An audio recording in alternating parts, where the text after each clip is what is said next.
Hey everybody, this is Marley K. Hope you all are well. Today I want to talk to you about emergency preparedness and living in wicked times. The subject of today is as we live in this failed state and we are preparing for a variety of different things and trying to prepare countermeasures to survive and endure to the end. Today I want to talk to you about having multiple revenue streams. And I want to talk to you about it because a friend of mine who is also a pastor, um, we were having this discussion about work. And it was important for me to talk about this because a lot of my work is online. In fact, the majority of what I do online. And I've been under attack for the last couple of months, and I've been talking to you about it. I talked about it yesterday in the video that I did. Just a warning about the censoring and so on and so forth. But I'm saying all this to say the day or hour is coming where my source or the way that I make income may be eliminated. It could be because of an EMP strike. It could be because I refuse to submit to some requirements in order to use the internet or in order to do business the way that I've done business in the past. If it comes down to a social credit score, I'm sure my social credit score going to be bad because I talk about things that are not necessarily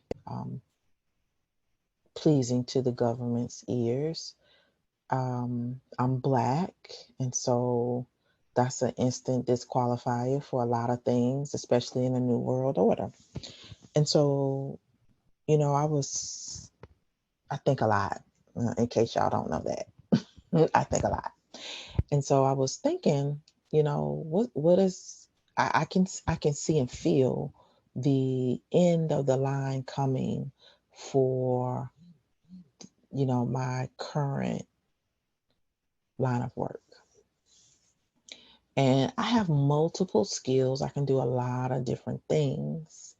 But what I really haven't started acting on those things. Like I haven't started aligning and preparing myself for the day or moment or hour when, you know, something happens suddenly and the internet goes down and I'm no longer able to work online because that's the majority of where my revenue comes from work. And so my friend gave me this scripture and I'm going to read it for you. It's Ecclesiastes 11:2. And so I'm going to read you the NIV version. It says, invest in 7 ventures, yes, in 8. You do not know what disaster may come upon the land. And I think this is so relevant because, for one, we are living in a land that is under the beginning of, I guess, tribulation, judgment, um, depop, um, you name it. We have a lot of things going on.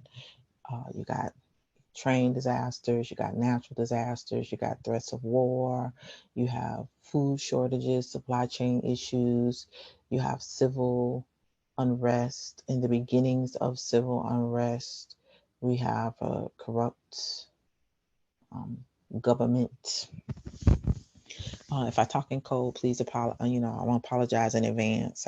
We have to talk in code now a lot. And so I wanted to talk to my followers today because I want to ask you, do you have 7 different skills, talents, and abilities that you could do if the power grid goes down, if um, there's war, if you had to evacuate? Could you start over if you had to leave your job? What if your job ended? Do you have something else you can do? Do you have a portable skill? So I want to I want to talk to you about that because the Bible says we should have at least 7 or 8 different things that we can do to earn money. Because if disaster comes upon the land, which could be America in general, but it could be where you live at in your city or your county or your state. Are you prepared to relocate and start over? Or are you prepared to not have a job and be able to do something else? The time is coming where we're probably not going to be able to go to another job as easily. If you haven't seen what AI and technology is doing with the job force, I don't know I don't know how you're missing it. Today I went to CVS in a little small rural town. There was no employee at the front of the store. They have a self-checkout kiosk, no cashier. You go to Walmart, same thing.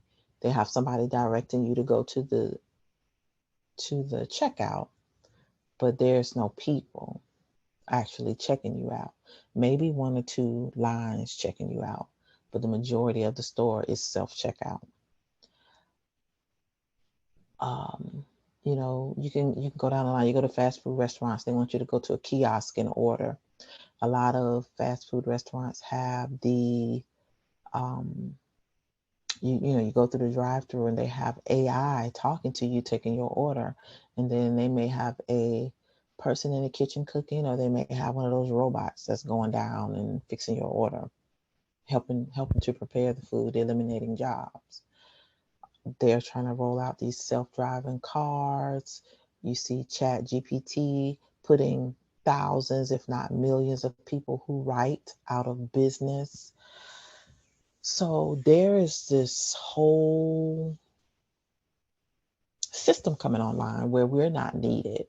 And so I want to ask you, do you have other skills, talents, and abilities to fill in the gap until, whatever happens, whether the transition happens, whether this is your new way of life, I don't know. We all got to start thinking about what those things are that we can do. For me, I can cook, I can teach, I sew. I have a journeyman's welding certification. I can cut grass and grow vegetables to sell. I've actually started working on growing lots of things so that if I need to sell them or trade them, because I may not be able to have money, I can trade. Or I can sell the plants because people are going to need or going to want to have their own things to grow. Um, I can paint. I can do manual labor. I can sit with folks, patient sit, or do housekeeping. I've worked in manufacturing. If I have to go back into manufacturing, I can do that. Um, there are a lot of things that I can do that can bring me revenue. But a lot of people don't have those skill sets. They can't sew. They haven't invested in anything else to help them earn revenue. They only have one egg in the basket, and that's going to their job, going home. They have not honed any other skills. They don't know what else they can do. They're not trying to do anything else. And I just want to remind you that this is the time to figure out what it is that you can do. Can you sew? Can you paint? And ladies, I'm gonna just keep it 100. When times get hard, your looks not gonna get you nothing. As a matter of fact, when times are bad during war times, women are raped. Nobody's buying coochie. Nobody's caring about your OnlyFans. If the internet goes down, ain't no OnlyFans. If the internet goes down, Instagram is gone too. So however if you're an influencer, your influence is gone. What are you going to do to make your ends meet? Because your looks won't get you anything. People who have means and who have extra resources to throw away on women, they're not going to be buying hair weave and eyelashes. They're going to be trying to take care of their families, and their families are going to be looking for them to give them something. People are stressed. They're not trying to be bothered with looking for side pieces. And if they do, they're not going to want to give you what you think you're worth today. So, sisters, if you make your money using your body, if you make your money off your looks, if you're an influencer, if you make your money predominantly online using social media, y'all better be trying to figure out something else to do with yourselves, because nobody gonna want to hear nothing about you pretty and you should, be able to have a high value, nothing. Nobody's gonna care.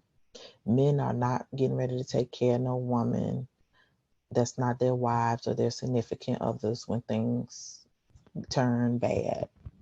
So if your uh, line of thinking is that your body gonna always work for you and somebody are gonna always buy your vagina and like you because of your looks, honey, you're gonna be hungry and you're probably gonna be raped and you're probably gonna be dead not long after things turn sour. So I suggest y'all get a better attitude, figure out something to do with your life with your hands and your brain besides having sex and being cute and causing trouble, because those days are getting ready to be over. Brothers, same for y'all. When the internet goes down, if you play video games all day, video games not gonna work, not gonna make you no money. If the power grid goes down because of a hack or EMP strike, you're not gonna be able to make money. What you got to fall back on? You know how to fix cars, you know how to paint, cut grass. What do you know how to do? You know how to build stuff. What you gonna do? You know how to hunt, fish. You can sell your game or trade it. If you can't do that, you're worthless. Um, you know, and if you're younger and you're expected to take care of older people, then you got to have multiple streams of revenue. What are those multiple streams? Are you gonna bake bread? You're gonna be a cobbler and fix shoes? Like, what are you gonna do?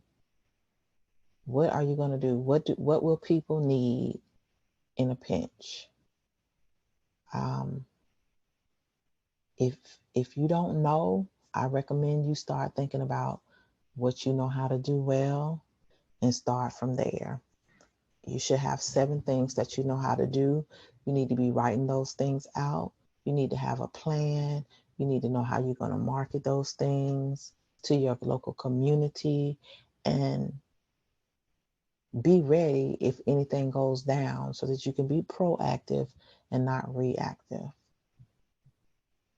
I've already come to the conclusion that, when things start going bad, I'm probably not going to be able to work like I used to. And I've made peace with that. But have you made peace with it? Have you thought about what you're going to do if the event happens and you don't have your job or your line of income that you usually have? What if the stock market tanks and you lose all your money? What if you have money in the bank and they take all your money? You know, what if you have savings or CDs or 401ks and they decide they're going to take those things? You don't have those things to fall back on. Are you prepared to go back to work? Do you have a skill, trade, or several skills? Do you have money put aside so that you can start over? What are you going to do? Do you have a chainsaw? Can you help people cut down trees? Do you have gas to put in your chainsaw? Do you, work wood? Can you fix stuff? Can you build stuff? People are going to need all kinds of things. If things are going to go down the way that they're predicting it to, we're going back to almost the Stone Ages. Like, we're going to be going back to live like people did during slavery times. No power, perhaps no running toilets. You're going to be eating off the land because the supply chain is going to be screwed up. Are you ready for disaster when disaster comes upon the land? That's my question. According to the Bible, you should have 7 ventures, 7 investments in many places, and perhaps 8, because anything could happen suddenly. And so if suddenly happens, you need to be ready. Think about it. I really want y'all to think about it. I'm the only reason I'm having this discussion and giving you something to think about is because I care about my people, and I want us to be prepared for the Negro apocalypse, because the Negro apocalypse is going to be something serious, because Black people just are totally spaced out in a whole other place, and a lot of people are not ready. This is practical stuff that's in the Bible, and for us, true Israel, if you understand, or in Gentiles alike, if you understand where we are in the big scheme of things when it comes to end times and tribulation, you should be preparing to endure to the end. Not knowing what you're going to do and not have the materials you need in order to make it is going to be extremely problematic. You need to be thinking about what can you do to trade or barter in the event this system collapses, in the event you decide to opt out of some of these systems. You're coming out of this world. If you're not going to deal with AI and the internet and the phone and all that stuff, or tablets, computers, if you work online remotely and you're going to opt out, what is your plan? Because you have to have one. The government is not going to take care of you unless you do what they want you to do. And that could be get lollipops. It could be get a smart ID or a passport. So y'all just make sure you have those things written down. Know what you're going to do. Have a plan to be able to work no matter what happens, whether we have power or don't, whether we have internet or we don't, whether your community is okay or whether the entire country is going to hell in a handbasket. You need to be able to navigate any type of disaster or risk that might come up as this nation collapses. Think about it, write it down, get materials that you need if you need materials or tools, and then you'll have them when things come to pass. So that's all I got for y'all. Thank you for listening. Please like the video, share it, subscribe to the channel.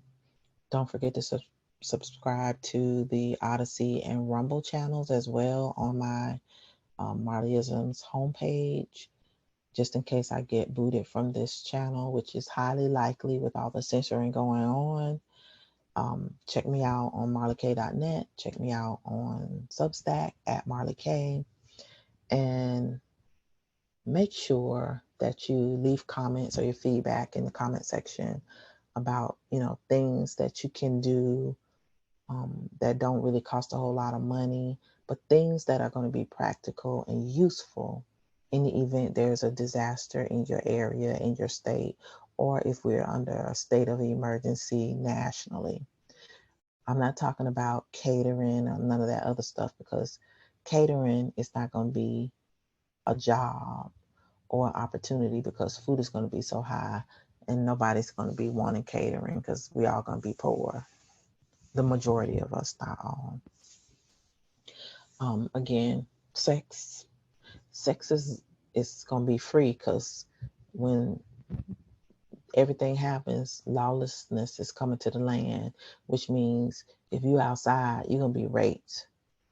And I'm just telling you the realities of war. War is not nice. War is ugly. And if you don't know, you need to go back and watch some of these old films of these women who have been in conflict zones, and they talk about being raped, young women and old women and girls.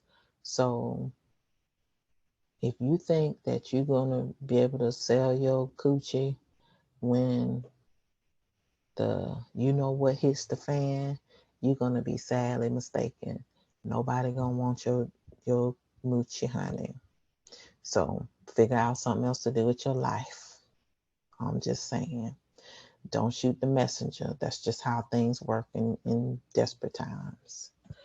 All right. Again, like the video, share it, subscribe to the channel. Thank you so much for coming in and hanging out with me, listening to this video, because I really want everybody to be well. And I love y'all. Just got to keep praying, repent, look up, stay in your word, because there's so much practical wisdom right now in Proverbs, Ecclesiastes, in Matthew, Amos, just different books in the Bible. Just read the whole Bible. But don't be fearful, because everything that's happening now is supposed to happen. We just got to make sure that we are preparing our hearts and minds and physically where we are to endure to the end. All right, y'all. I'm out.